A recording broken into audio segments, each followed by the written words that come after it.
आज Doubtnut app download करें। Doubtnut पर अपने सभी गणित, रसायन विज्ञान, भौतिक विज्ञान और जीव विज्ञान के डाउट्स का करो सफाया। बस प्रश्न की फोटो खींचो, एक ही प्रश्न को क्रॉप करो और तुरंत वीडियो सोल्यूशन पाओ। अभी डाउनलोड करें। हेलो दोस्तों, इस प्रश्न में दिया है कि x यहाँ पे ZA एक रेडियो एक्टिव नाभिक है। सिद्ध कीजिए कि यह एक बीटा कण तथा एक गामा कण उत्सर्जित करके अपने समभारिक में बदलता है। तो सबसे पहले हम इस प्रकार एक किसी तत्व को इस प्रकार से जब हम प्रदर्शित करते हैं तब यहाँ पे जो x होता है उस तत्व के प्रतीक चिन्ह को प्रदर्शित करता है, तथा यहाँ पे जो a है वो क्या प्रदर्शित करता है, द्रव्यमान संख्या को प्रदर्शित करता है, तथा यहाँ पे जो नीचे में यहाँ पे z होता है वह परमाणु क्रमांक को प्रदर्शित करता है। तथा यहाँ पे जो a होता है अर्थात द्रव्यमान संख्या को हम यहाँ पे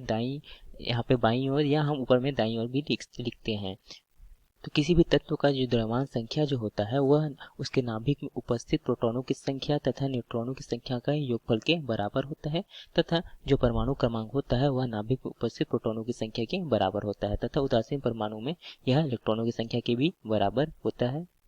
अब हम देखते हैं संभारिक को। तो संभारिक वे तत्व कहलाते हैं जिसका परमाणु क्रमांक जो होता है वह क्या होता है, परमाणु क्रमांक अलग अलग होता है, अर्थात परमाणु क्रमांक जो है भिन्न भिन्न होता है, तथा उसका जो द्रव्यमान संख्या जो है वह क्या होता है, द्रव्यमान संख्या जो है यह समान होता है, अर्थात एक जैसा द्रव्यमान संख्या वाले तत्व होते हैं। तो यदि हम इसका उदाहरण देखें तो यहाँ पर कोई दो तत्व लेते हैं x और y, तब इसका यहाँ पे परमाणु क्रमांक जो है यहाँ पे क्या लेते हैं, यहाँ पे Z1 ले तो यहाँ पे जब परमाणु क्रमांक क्या ले Z2 लेते हैं, तथा इसका जो द्रव्यमान संख्या यदि यहाँ पे A है तो इसका भी द्रव्यमान संख्या क्या होगा, यहाँ पे A होगा। तो इस प्रकार से ये जो परमाणु यह जो तत्व है वह के तत्व कैसे कहलाएंगे, ये तत्व है वह समभारिक तत्व कहलाएंगे।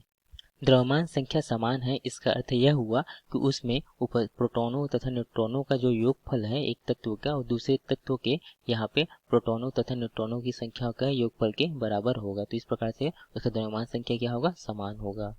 तो यहाँ पे पहले यदि हम बीटा कण को देखें तो बीटा कण दो होते हैं, वह दो प्रकार के होते हैं, एक बीटा ऋण और एक बीटा धन। तो जो बीटा ऋण है उसे ही हम इलेक्ट्रॉन कहते हैं, तथा यह बीटा धन है वह इलेक्ट्रॉन के आवेश के बराबर होता है, मगर यह एक धनात्मक आवेश जो उसका आवेश होता है वो धनात्मक होता है, इसे पॉजिट्रॉन कहते हैं। तो इस प्रकार से यदि यहाँ पे इसे इस प्रकार से भी प्रदर्शित कर सकते हैं हम, यहाँ पे इसका यहाँ पे ऋण 1 तथा यहाँ पे 0 तथा इसको हम यहाँ इस प्रकार से धन 1 तथा यहाँ पे 0, अर्थात इसका द्रव्यमान संख्या जो है वह हम बहुत कम होते हैं, इस कारण से हम नगण्य लेते हैं, तथा इसका जो आवेश है उसके आधार पर इस प्रकार प्रदर्शित करते हैं। तथा यहाँ पे जो एक गामा कण या गामा किरण जो होता है वह एक ऊर्जा के रूप में उत्सर्जित होता है। तो यह गामा किरण जो है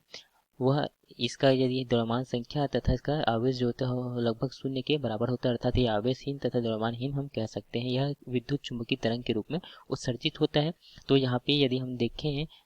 तो यहाँ पे यदि देखें एक गामा किरण को उत्सर्जन को देखें तो यदि कोई तत्व ले, यहाँ पे A, यहाँ पे कोई तत्व है, इसका द्रव्यमान जो है संख्या क्या A है तथा परमाणु क्रमांक Z लें, तब यहाँ से यदि एक गामा किरण उत्सर्जित करते हैं तब उसके यहाँ पे यह जो है यह क्या है, एक उत्तेजित अवस्था में होता है, तब यह उत्तेजित अवस्था से अपनी मूल अवस्था में लौटता है, तब वहाँ गामा किरण उत्सर्जित करके अपनी मूल अवस्था में लौटता है, तब इसके यहाँ पे जो द्रव्यमान संख्या तथा परमाणु क्रमांक में कोई परिवर्तन नहीं होता। तथा यहाँ पे हमें बीटा कण लिया था, यदि बीटा कण में देखें तो यदि हम बीटा यहाँ पे ऋण को देखें, बीटा ऋण को, तो यहाँ पे जब भी बीटा ऋण कण जो है उत्सर्जित होता है, अर्थात एक इलेक्ट्रॉन कण उत्सर्जित होता है, तब यहाँ पे यदि इस तत्व का द्रव्यमान संख्या क्या है A है तथा यहाँ पे परमाणु क्रमांक क्या पे Z है, तब यह तत्व परिवर्तित होकर क्या हो जाता है, इसके द्रव्यमान संख्या में कोई भी प्रकार का किसी प्रकार का परिवर्तन नहीं होता, तथा इसके दो परमाणु क्रमांक में उसमें एक की यहाँ पे वृद्धि हो जाती है। और हमें प्रश्न में दिया गया था कि कोई तत्व है जिसका यहाँ पे द्रव्यमान संख्या क्या है A है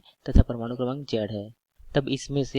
तब इसमें से एक क्या निकलता है, एक जो है बीटा कण निकलता है, अर्थात हम बीटा ऋण लेते हैं, तथा तब यहाँ बीटा ऋण निकलने से माना कि यह तत्व जो Y में परिवर्तित हो जाता है, तो यहाँ पे Y तत्व बनता है, तथा इसमें से पुनः एक क्या कहते हैं गामा किरण जो है, तो यहाँ से एक गामा किरण उत्सर्जित होने से माना कि यहाँ पे एक तत्व जो हमें K प्राप्त होता है। तब हम देखते हैं कि यदि यहाँ पे जो बीटा कण क्या होता है, एक क्या है कि इलेक्ट्रॉन के बराबर होते हैं, अर्थात इसका आवेश जो है ऋण 1 तथा यहाँ पे द्रव्यमान 0 लेते हैं, तथा यहाँ पर जो गामा किरण होता है उसे हम 0 लेते हैं। तब यहाँ से माना कि यहाँ से एक बीटा कण उत्सर्जित होने के कारण से इसके द्रव्यमान संख्या में कोई परिवर्तन नहीं होता, तथा यहाँ पे जो परमाणु क्रमांक में यहाँ पे एक की वृद्धि हो जाती है, तथा यहाँ से पुनः एक गामा किरण उत्सर्जित होने के कारण से इसके द्रव्यमान संख्या में कोई परिवर्तन नहीं होता, तथा यहाँ पे परमाणु क्रमांक में भी कोई परिवर्तन नहीं होता। तो इस प्रकार से हमें यहाँ पे तत्व मिल जाता है। तो हम इस तत्व को देखें तो यहाँ पहले जो तत्व था उसका यहाँ पे द्रव्यमान संख्या तथा यहाँ पे जो तत्व हमें प्राप्त हुआ उसका द्रव्यमान संख्या क्या है, समान है।